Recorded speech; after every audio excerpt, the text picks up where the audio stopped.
সন্ধ্যা ঘনিয়ে এসেছে, কিছুক্ষণের ভিতরে মাগরিবের আজান হবে। দেখতে পাচ্ছেন পশ্চিম দিগন্তে সূর্য,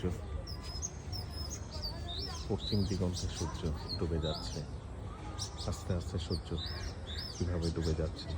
সন্ধ্যায় পাখির কলকাকলি, পাখি তার বাসা ফেরার প্রস্তুতি নিচ্ছে, তাই ডাকছে কলকাকলি দিয়ে।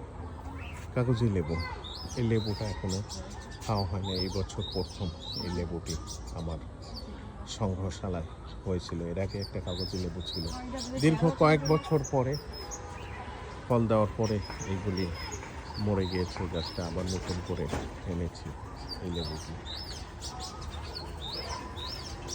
পাখির কলকাকলি সন্ধ্যায় আস্তে আস্তে পাখি বাসায় ফিরে যাচ্ছে এবং সেই আওয়াজই দেখতে পাচ্ছেন চারিদিকে। সূর্য, বিভিন্ন রকমের পাখির কলরব এই ছাদ বাগানটিতে আসলে দেখেন বিভিন্ন রকম পাখির আওয়াজ পাওয়া যাচ্ছে। চারিদিকে সবুজের অরণ্য, তাই ওই ছোট একটা পাখি এত বড় আওয়াজ, এত এত আওয়াজ। দেখেন দূরে পাখি দেখা যাচ্ছে, আওয়াজ। চিল অথবা শকুন হবে, ওই তাল গাছটিতে বসে আছে।